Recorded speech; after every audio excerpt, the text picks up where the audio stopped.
There was a time when Britain was still covered in the scars of war. Cities were rebuilding brick by brick. Fuel was rationed, factories were exhausted, and for millions of ordinary families, owning a car still felt like a distant dream. Yet in the middle of that difficult recovery came a tiny machine that looked almost too small for the task ahead of it. The Austin A35 was not fast. It was not luxurious, and it certainly was not built to impress anyone. But hidden beneath its modest shape was one of the toughest little cars Britain had ever produced.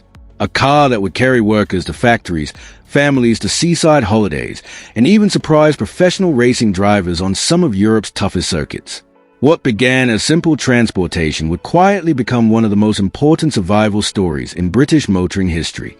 By the mid-1950s, Britain's car industry faced enormous pressure.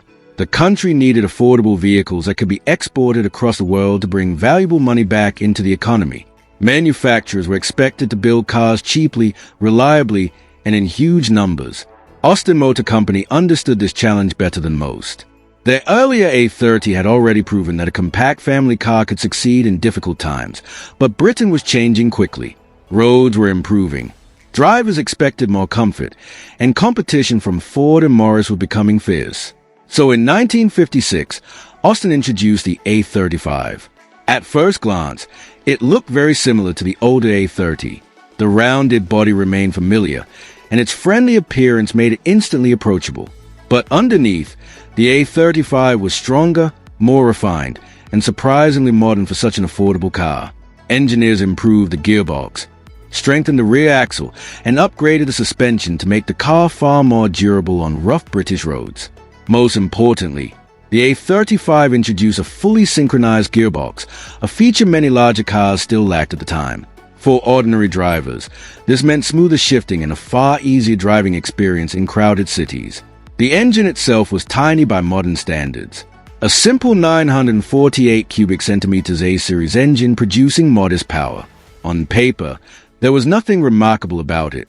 Yet this small engine would become one of the greatest engineering success stories in British automotive history. It was simple to repair, inexpensive to maintain, and incredibly dependable when properly cared for.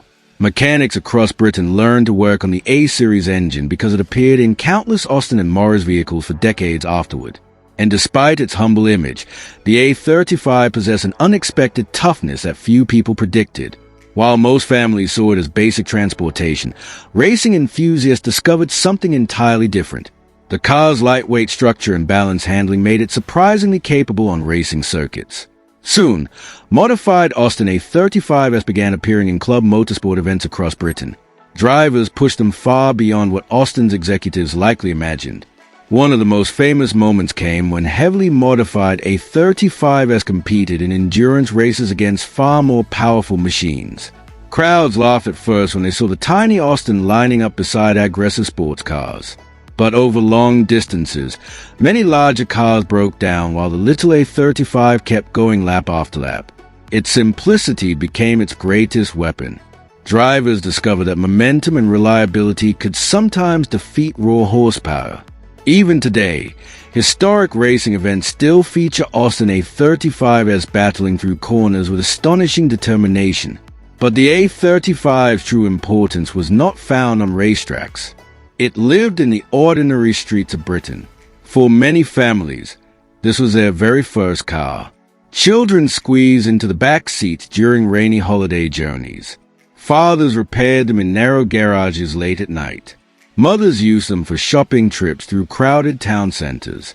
The A35 became part of everyday British life during a period when the country desperately needed affordable mobility. Its compact size made it perfect for narrow post-war streets, while its low running costs allowed working families to experience a level of freedom previous generations never had.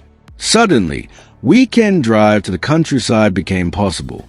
Relatives living miles away no longer felt unreachable. The Austin A35 was not merely transportation.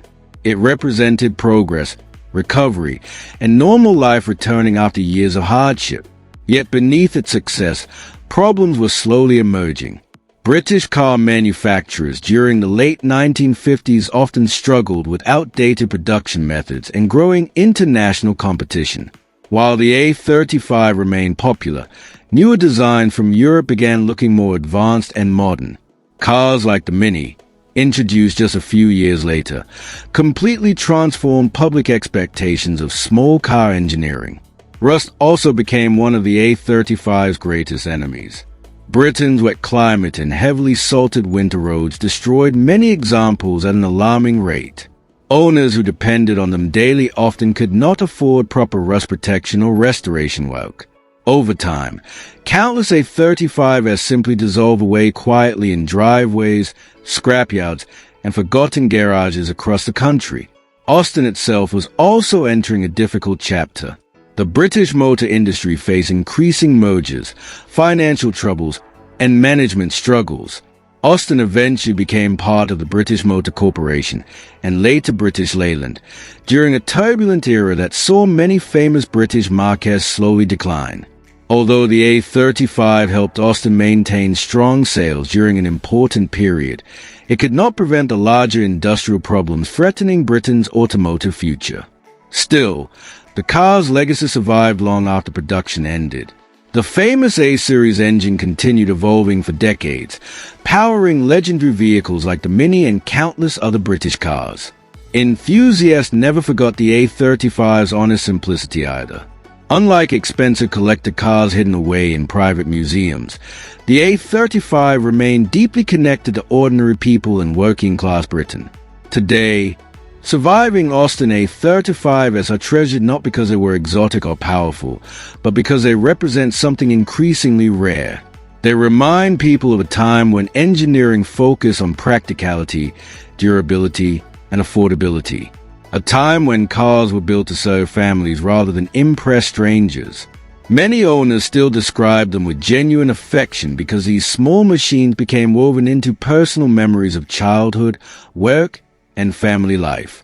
And perhaps that is why the Austin A35 still matters today. It never tried to become a legend. It never chased glamour or speed records.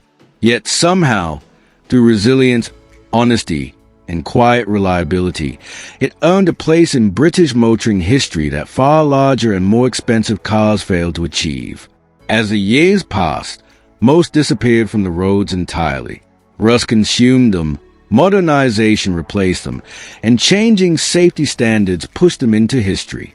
But for those who remember hearing that little engine humming through narrow British streets, the A35 remains more than just an old car. It is a symbol of a rebuilding nation and a generation that valued simplicity, endurance, and hard work above everything else. And perhaps that is why these forgotten little cars still attract crowds whenever they appear at classic motoring events today. Because somewhere beneath the faded paint and tiny dimensions live a reminder of a Britain that refused to give up. If you enjoy stories about the cars that quietly shaped automotive history, there will always be more to remember together here.